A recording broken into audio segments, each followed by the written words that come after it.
going on? Who the Zuzu? Who the Zuzu? Who the Zuzu? Who the Zuzu? We're not ready for the Second World War. We're not ready. You know, be who starts, they win. Now who? We're not ready. Are you guys ready? Then you never be kidnapped. Not ready. All of you face who not ready. How on that day? I know you guys miss me. Can amen. Alpha. Chief pilot, I greet you. Let's go test Ike. I get little liar now. I don't know a bit of him. I never start. Biko kwalo. I never Atioge biko kwalo. I never start a bit of him. Cherendu kambia. Anamabia. Odogwu aputago. I intentionally came back to Nigeria. That doesn't mean that I didn't know that this arrest would take place. Of course. I'm a morphoma. I'm a black pussyke. And they did not disappoint me. Everything you guys work for, the possible. I know na JPAC shage me mi ha merudela. I know na governor onyo shishi na ge me Escon. Where belly face. I am coming. Just relax. Evidence. No. Get ready for another word. I want to police in America. Sure. You never person call police. Bring your contact. Make I bring my own. I been on your program. Make us giruya. Fadi too much. Bring your contact. I may take my time to come and greet me. You guys really showed me love. You guys really. Imana.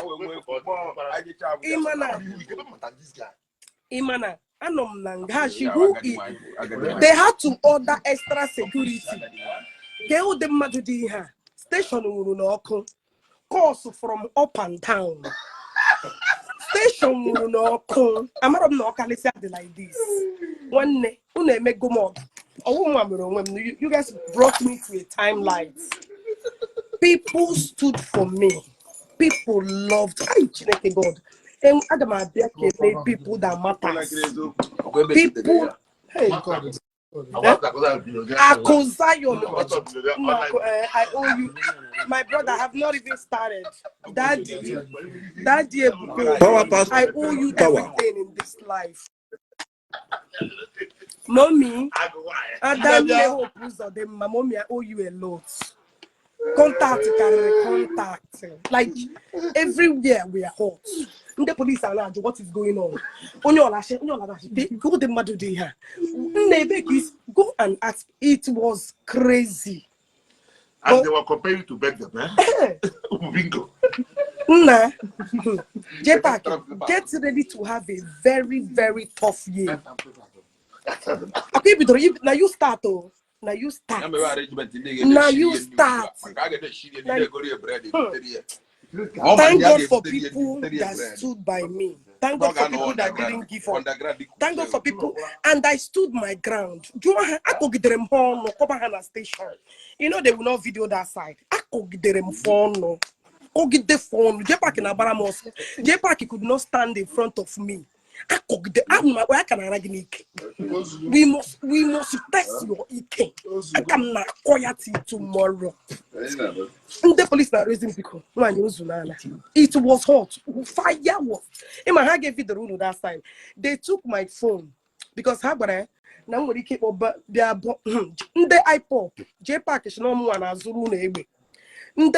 No man, JPAC is no more than Zulu nebe. JPAC no one has what's on my phone?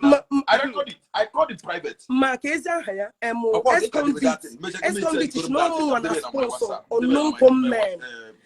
Ex-convict no one has sponsor iPod. Now you guys start what you guys cannot finish. My love you, honey. I love you. You are a darling. A lot of face, but you cannot. A lot of face, guys. They will not know those who are on the ground. But that day, in fact, these people in her plan, JPAC wasted. You get waste more. You go waste more. You go waste more. Just relax. We just started.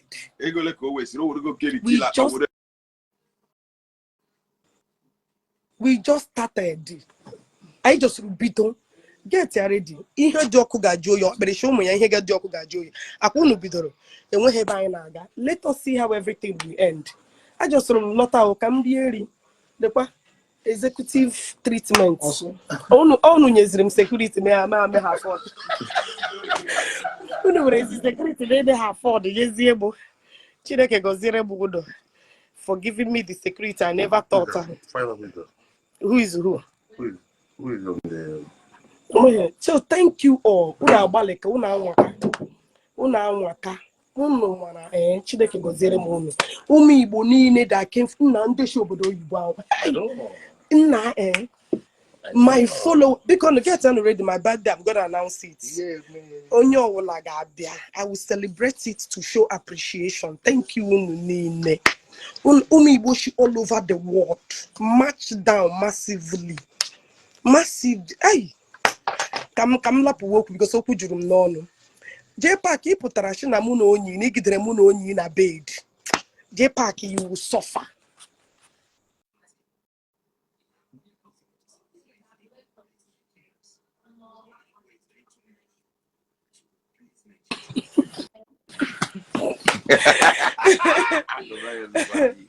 So J-Pack ị pụtara just to come and damage a young man. Ishia betray mu. You came out to damage that young man. Ishia betray mu. The guy actually, I will not betray Oge. Didn't do anything. You came back. Your damage enwe boge.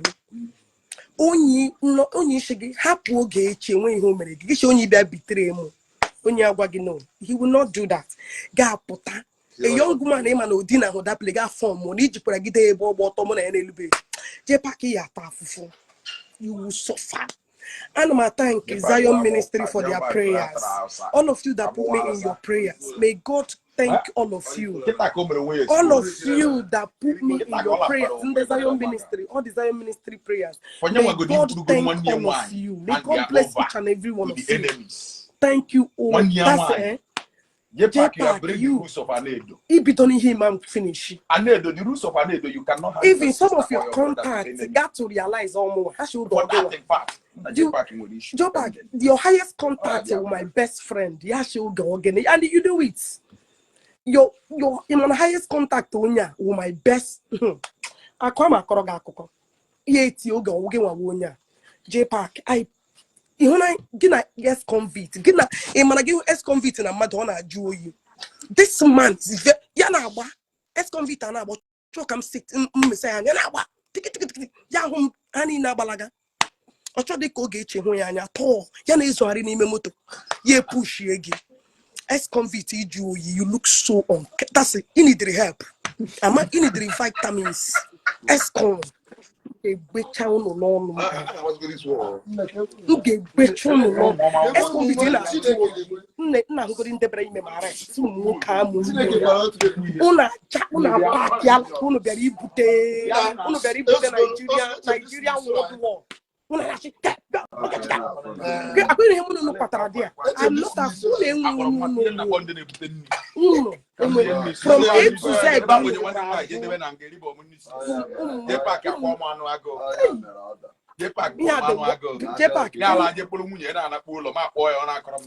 I just look at the laugh.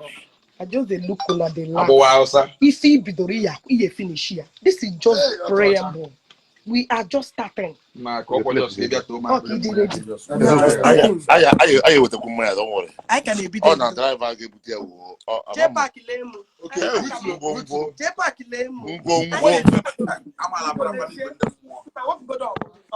enough of you have exhausted your time. Thank you. We came back purposely for this. I want us to fight this fight. Onye boso pair. Onye boso manya. J Park na Escom. No, all of you, Kingsley, J Park, intelligent fool. Get you ready. Thank God you give me charapota. I told you no more gonna put again. I told you no more gonna put again. Agbarang no more gonna put again. Agbarang no more gonna put again. And that put again. Cool on down. I just want every day video. Make everybody get here ready. I want to tell you that this intimidate him, right? Uno do over 30 men. Over 30 men. Uno do over 30 men. Come on. J-Pack, you put a big damage. Men mount. Men took up them. J-Pack, you are the biggest mistake you have made in your life. You shall see to the end of this. Get your ready. If I put a big man to Okeke Njaka, and you keep leaving your footprint. People are not going to play It's too small. It's too small. Ogechi will never come out. I'm going to make him a Mandela to the end of the road. To the end of the road. Only I'm to read a fight. Munayaga fight. Or J-Pack in the Escon get that person only to read a fight. Munayaga fight. But Escon and the Onyanarani king get ready. The war will get so sweet. Save my video. You put a bit damage. A young man after he betrayed money. Let me tell you, I love my both scandal. I go my both scandal. And when his scandal big game, when his scandal, I'm no longer na play me. She will play him. She won't relax. We are just started. Onya word, only my mother. I could 1 in a million. I could 1 mad call. I could contact. Mother call. And then when do which they will surface in due time. Get the man ready for my celebration on my birthday. Okay, the home. Okay, man, he is going for. Mona, oh yeah, I got the plan. Away for. I get the Pramana Conelu bed. I don't jump back. I don't jump back. I don't buy that. Unu mechara mi unu ga-eme mu. Ọ na watch there. Je back in watch there na. Unu mechara mi unu ga-eme mu. Unu ga-eme mu na emechago mu. Akwa gwara m ndị akwụna unu kpọtara bịa na a ga-trash. I no tell you. All the good. Oh man, deal man. We don't look like here all laugh. This is just the prayer. I don't feel like yeah. I'm that one. You just okay. They are bad. I get delete. I don't feel like yeah. It be like yeah, Lord. It be like yeah. One after the station. Nay, Ogechi man legacy. Just okay. It be like yeah now. I don't come like yeah, Lord.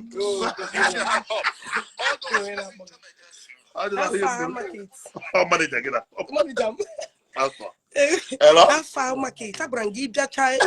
Boba, contact. I don't like, got a Facebook, got a page. Just get them ready. Oku got the over. Okay. Hello, man of God.